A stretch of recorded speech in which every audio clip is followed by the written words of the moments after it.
Good evening. Welcome to The Next Word. I'm your host, Christine Warnke. Tonight we have a very special guest. We have the great-granddaughter of Franklin and Eleanor Roosevelt.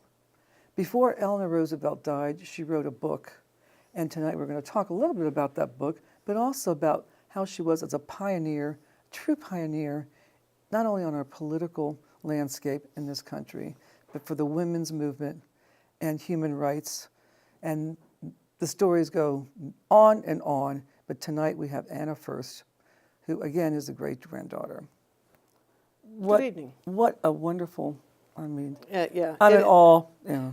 It is a very special thing. I think about it from time to time, and people will ask me, well, what does it feel like to be related to this person? And my answer is pretty standard. It feels like a great privilege. Because I do have some memories of her, but I think it's more the sense of the lineage and feeling that through also my mother and my grandmother, who was the oldest daughter and only girl of Franklin and Eleanor. So I knew her quite well as a young woman. And I got a really sort of very intimate sense of who her parents were as real people. And so that is just wonderful. A wonderful treat that I've been able to enjoy. But I think back on her because she's my idol. Eleanor Roosevelt, I mean, she was my idol. What she did for working women in this country, what she did for human rights. Right. I mean, what she did for women's rights. In her own way, she was, she was subtle in a lot of the ways she worked. She couldn't come up against the system many times because it was a male-dominated system. But she still got it done. Yeah, she got it done, right? and in a way that was just often through back channels. I mean, when she was working on developing the Universal Declaration of Human Rights, and we can mention this book in a minute, but she had to work with an extremely male. I think she was the only woman who was really sort of pushing this effort forward. She was the chairman and the head of the drafting committee, and had to often, sort of come up with some very crafty ways to, for example, get around the Soviet Union, their objections, and to get around the objections of other states, such as Lebanon, that didn't like such and such about the 30 articles that eventually came out of this. It was a struggle and a major, and she considered it her major life work to bring this to the fore. And it was adopted 70 years ago, in December. Wow. So we're working very hard. I am with a cousin. We have made a sort of celebration of this at the Women's National Democratic Club in December. We got a proclamation signed by the mayor. So this is going to be a year of really making sure that groups, human rights-based groups here and around the world become aware of this as a document, sort of reconnect with it in effect. Oh, it's wonderful. So it's going to be a very busy year. Very busy. I love it. So this is going to be in December of this year. Well, it's December. It's already passed, actually. So what we're doing this in effect. The 70th is a pilot project, as I like to say, for the 75th. Okay. So we're going to be working towards, U.S. Conference of Mayors. Unfortunately, I just found out the other day, is in Hawaii this year. Because I had these grand plans that we would go to the Conference of Mayors, because every mayor's office, many of them, have a human rights office. Yes, they do. So, and a human rights commission. And human rights commissions. Right. But I think we'll have to wait till next year for that, until they come back to the continental United States.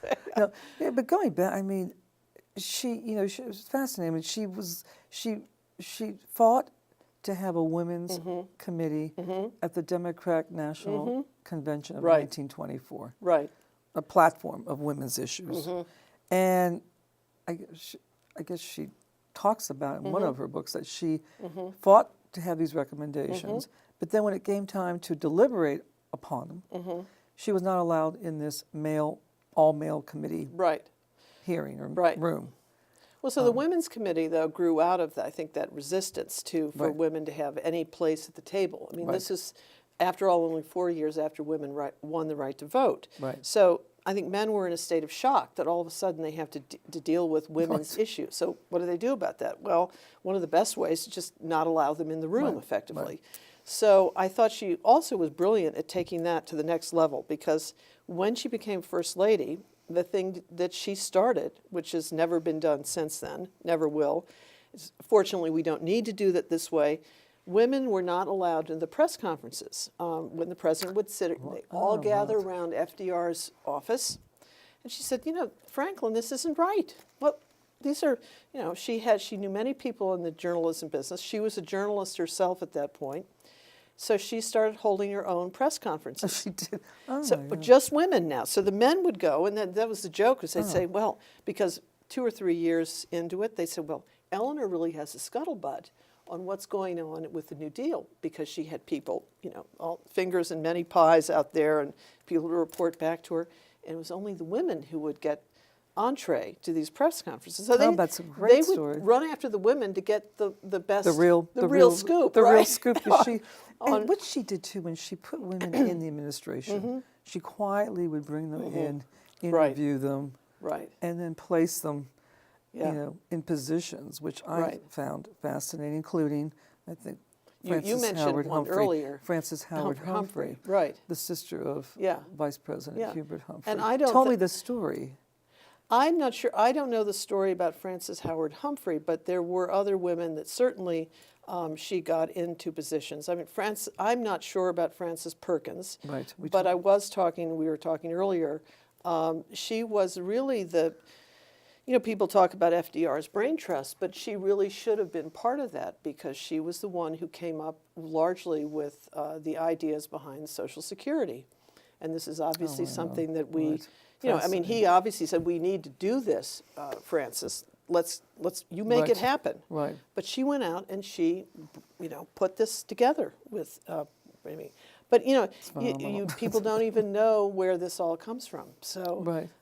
Again, it's kind of women's history being pushed aside. But it's women's history that impacted society and exactly. all of us. And now we talk about Social Security as, well, you can't touch it. Of course you can't. Of course you can't. It was brilliant. I mean, brilliant. And she was involved she believed in the act of marches, didn't she? Mm-hmm.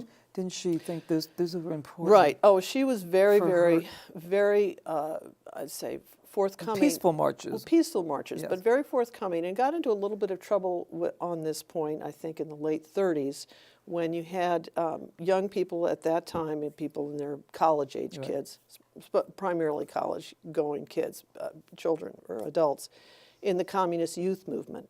And so they would have their conventions, and people at that point, the whole thing about looking at communism as an alternate form of government, there was a little bit of a sense of, ooh, let's see what this is all about.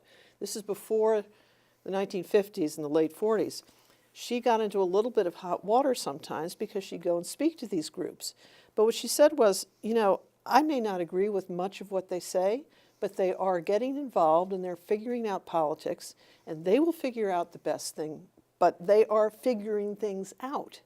And they are, whether they're marching or gathering in conventions and discussing and hammering out, well, what are the values of socialism? What are the values of versus capitalism? I mean, there was this big debate going on, and I think she was very excited. Visionary. I mean, think about today. Yeah. Think about the movement today, the younger, and gun control, or Right. I mean, it's so she would have been thrilled. She would have been thrilled. Thrilled. I mean, I just, gobsmacked at the 2017 march, Women's March. Right. And the numbers and the fact that 3 million women. Yeah, the men marched women, all over the world. All over the world, in 700 cities all over the world. This just would have been very exciting to her. So you mentioned hot water, and she has a great quote. She says, "A woman is like a tea bag. If she gets stronger when she gets into hot water. That's right. She gets into hot water. That's a great." And I think that's, in fact, I think back to the issues about the 30s and what she was doing and how she became this sort of other voice for FDR and would bring back the stories. And there's a wonderful cartoon which you see in New Yorker collections. And this is based on a true thing, because Arthur Dale and all these other places she would go were coal mining communities.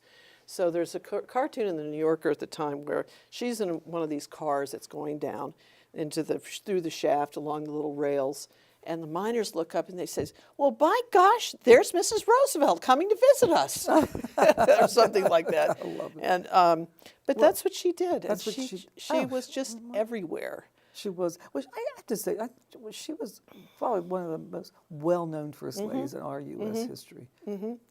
But very controversial, I think, at the time, At because the time, yeah, she was, did yeah. not, she did not mind her place. She was somebody who just said, well, I'm going to go out and look at this, and I don't care if these kids are talking about socialism. I don't care if these people are miners or they are, poor farmers in Tennessee. I'm going to go talk to them.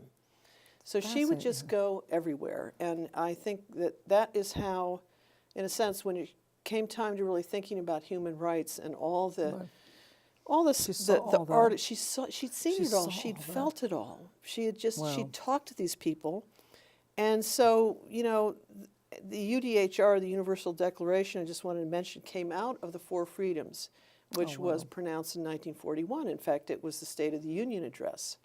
So FDR was thinking about these things too, but she was feeding all this stuff. She was feeding him all of it. Yeah.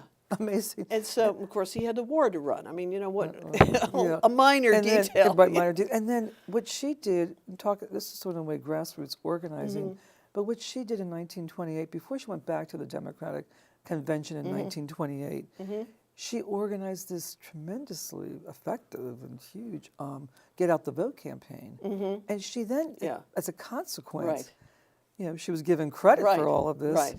And then she got all these women appointed as delegates and alternates, correct? Right, yeah, that's correct.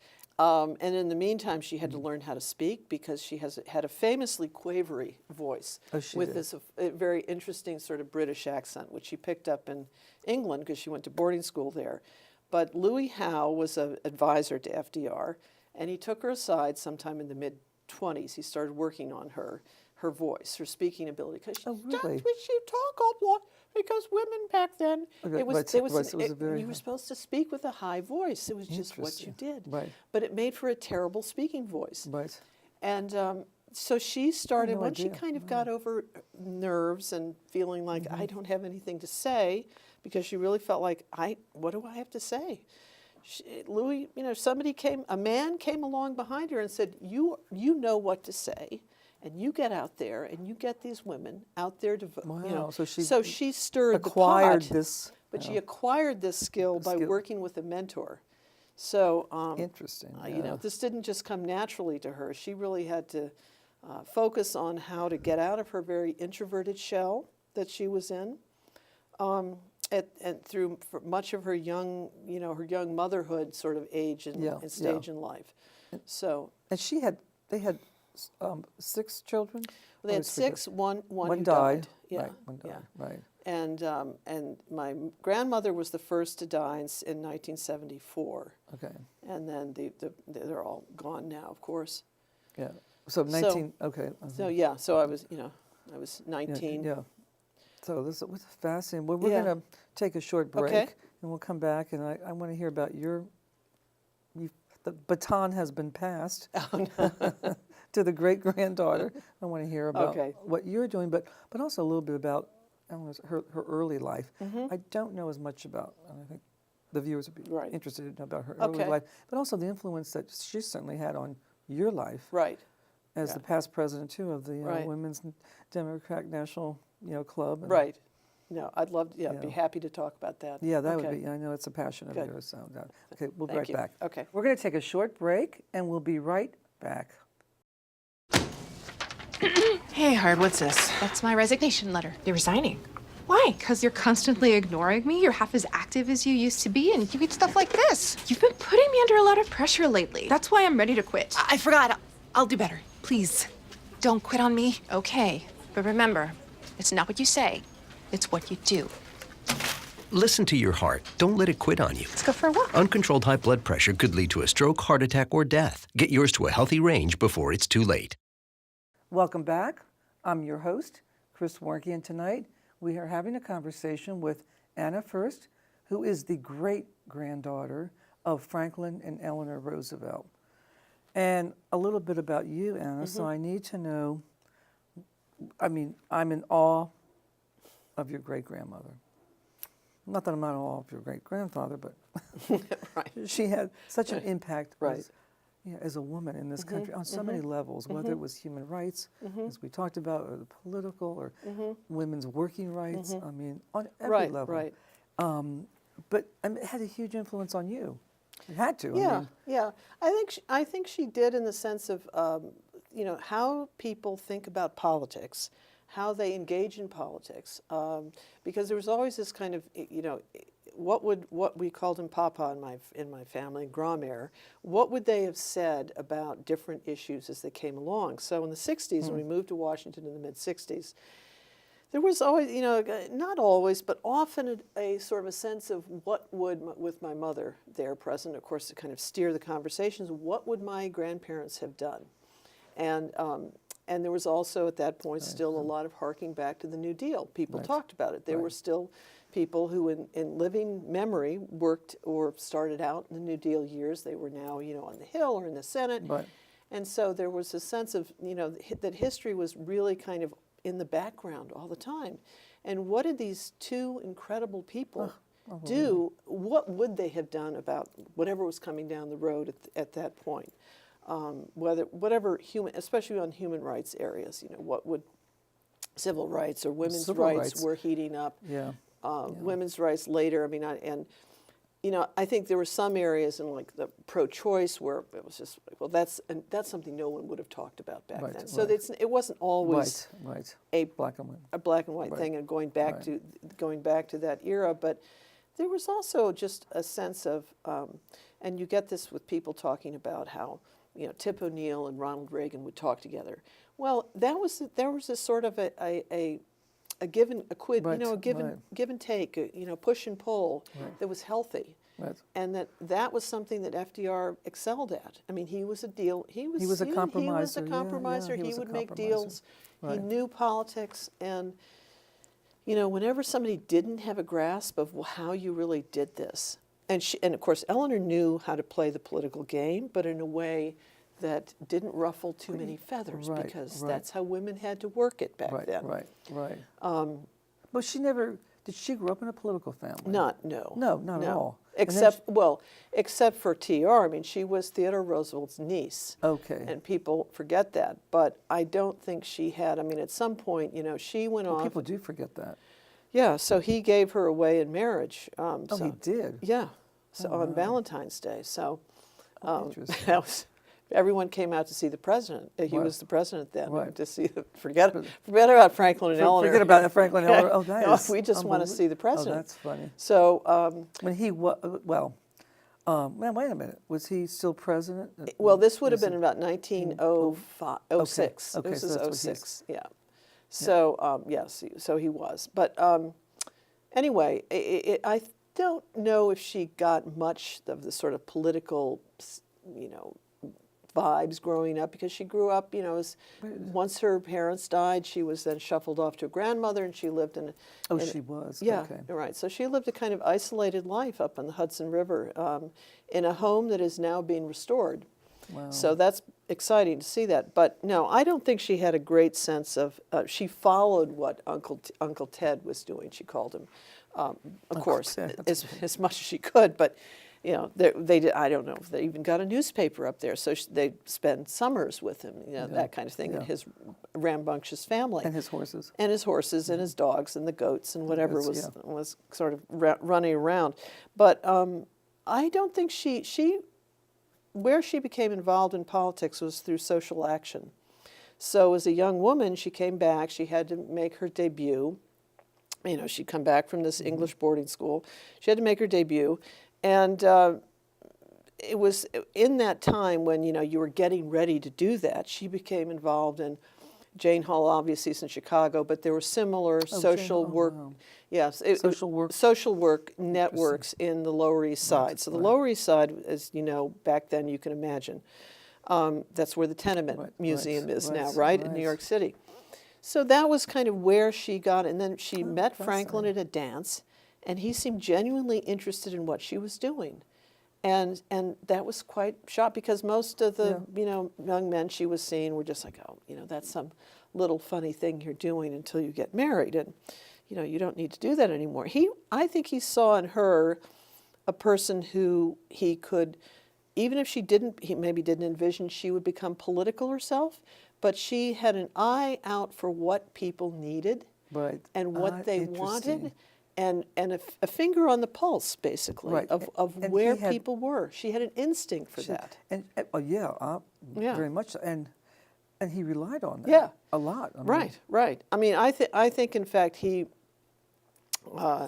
you know, he was always, well, he was working, he had a career, and then he developed polio. Right. So once he was in that position, then she really, you know, the kids that were getting older and beginning to Right. grow, going off to boarding schools themselves. So I think that she then had a chance, as you were alluding earlier, to get involved in politics, learn how to speak, because she was not a very Right, good public right. speaker, and basically sort of insert herself into the political world.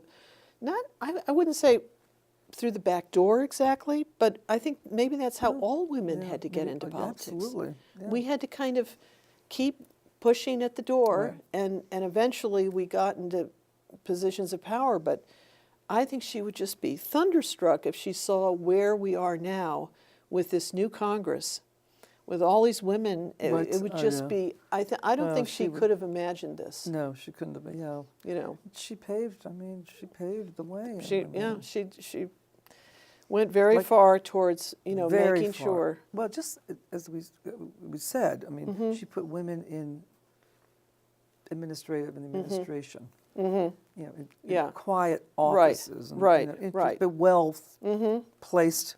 Right. And I think for the first positions time, and- women could actually be in positions through her encouragement. Right. And what she would do is she would interview them as you Yeah, we were in talking the White about. House. She'd They call would up and say, come- like, right. come over to the White House. And Yeah, we'll talk. We'll have talk. tea. We'll have tea, and what- and then then and what then do you she would do? get Yeah, this right. sort of get the feeling of this person and Yes. what her strengths Yes, were. right. And she said, well, you have this vacancy here, and slip it on his desk. Right. And she was good friends with, of course, all this. I mean, Right. it was a much more informal network. That's the other thing now then than it is now. Right. You didn't have to go through. Right. I'm You not didn't even go sure. back through checks, There background wasn't even a checks and- chief of staff. Right, I mean, right, right. practically until I Right, think later, right. maybe in a But third. she or did the interviewing. She would do the interviewing. did. Yeah. Yeah, I No, know. she would often talk to them, especially if they were women that had been she had a network of women who she developed that network Right. in the 20s, and they would say, you need to talk to so and so. Right. And so that's it. It was networking, but it was women Totally hadn't had different. any access to that, and No, so I remember recalling conversations with Frances Howard Humphrey, and she said one day she got this call and they said, come to the White House, and lo and behold, there's Eleanor Roosevelt Right. sitting there interviewing her, and Right. she was like shaking, because she, Right. as a 19 or 20-year-old, she Right. just couldn't believe it. right, Yeah. right. And here I am. Here I am, Yeah. and then she had that great, and I remember the great quote that she had about, like we talked about planting the seeds. Planting a seed, Where- and how the seed developed into not.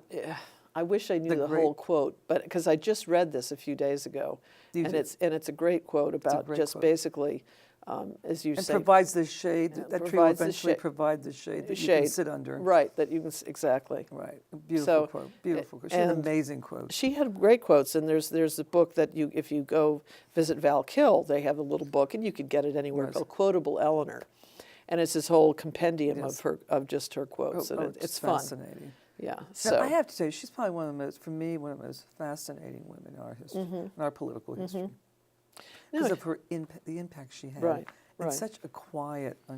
you know, No, I in just manner that you Right. really didn't know she really was changing the course of. right. No, I but don't. women, and the working women. Yeah. She talks about women's rights and getting, and she was criticized, that we talked about, because she didn't get out front on the ERA, and she didn't get out front. But she did. She cared about the working woman. Right. She cared about Oh, the yeah. inequities. that Right. She saw. Right. Yeah, I think she really understood pretty well just what women were facing. I mean, there's a project she worked very hard to develop, and I don't know what's happened to it. Right, it's called Arthurdale, and everyone knows about Greenbelt, Maryland. Well, Greenbelt, Maryland was a planned community that started during basically the Depression years. Arthurdale's the same thing, and it was based on going in and you take a poor coal mining community and you create a new community. I mean, the whole area it was West Virginia. Yes. but she, through her travels and through contacts like with Lorena Hickok and other journalists, and she got to know really exactly what women needed, and she knew that. I mean, people would ask her. It's funny. I read these interviews or have read them in the past. This is in the 50s, and people would say, "Well, have you ever thought about running for president yourself?" And she'd laugh and say, "No, when people are not ready to have a woman." No, I was going to say not in those. No, not in those. I mean, she did know, and this is where she was, I think, very skillful politically. She knew how far ahead she could get, and then she'd stop. Right. She knew, yeah, But yeah, it's this whole thing, yes. you lead by example. Right. You lead a little bit, but if you get too far ahead of people, they're back there in the dust somewhere. Right. And What a skill. so what she a was very, very, and she would sense of- try to push Franklin sometimes on many points that he just said, "Look, we just can't go there." Right, Like on the right. Japanese internment camps. Right. She was very, very upset, Oh, yes, she incredibly was, upset on the about comfort that. women and all that. Right. And the comfort women and. the comfort. I don't think the comfort women Didn't had come come until out. yeah, They it didn't. didn't. It did not come out. It at didn't that- come yeah, out no, until then. no, right. But the in terms of the internment internment camps, camps here, that on our own Yeah, yeah, soil, on our own soil, she right. was very, very upset and pushed back against that. Finally, they had a big fight about it, and he said, "Eleanor, this We is can't- something that's why we have to- I have to do this." Now, by training, academic training, was she a social worker by training? No. She all she had was basically a high school education. At the boarding school. At in the boarding London. school, which was a Okay. very, I have to say, It's interesting, her we'd say, social- well, it was just, high school. It was a very, very, if you read about the curriculum and the academics, Yeah, there it was very advanced. intense. Yes, I know. Yes. And she was and she was the person who ran this high school I shouldn't call it a high school, a boarding school, was somebody who she'd have 10 or so Right. students that she said, "Okay, you all are the stars." I mean, it Right. was not terribly egalitarian, Right. maybe. The Mitford sisters were there at the Okay, same wow. time. And probably one or two of those sisters, and Eleanor and this woman would take them, a French woman would take them all over. She made sure they're French, so her French was always almost perfect because she learned it as as a young it's a woman. woman. But that education, in terms of what she learned there, was probably equivalent to I would say Absolutely to a almost college, yeah. But then you had to Yeah. come back, and nice young women from those backgrounds did not go to college. Right. Right. Yeah. Well, no, yeah. That was something. Yeah. Well, I could talk forever. And I could. I Well, mean, this what has been a real What pleasure. a privilege. And- a privilege and, for the viewers and for me. I mean, because, as I said, I just admire her so greatly. And of all the books that have been written about her, and there've been a lot of books written about her. What would you say would be the kind of the most? I'm putting you on the spot. but Well, I think the book that I Reveal your- always enjoyed the most, and it came out a long time ago, was by Joseph Lash. It was called Eleanor, the Year's Loan. And it was about her post after Franklin died Okay. and how she developed as a person. And I like it partly because Joe Lash knew her. He's been dead for many years now. But he really knew her as a whole which person. she did, yeah. And from about 1941 or so. And he continued this friendship with her. So I feel like it's a very accurate portrayal Okay. of her as a wonderful. whole person. So, and as the person look for that. we look back on the Right, most, I think. Right. Wonderful. Thank you. Thank you. Well, thank you for having it me was on. great. It was a pleasure. Well, it was wonderful. Thank you. Wonderful. You've been watching The Next Word. Thank you, and have a great evening. Good night.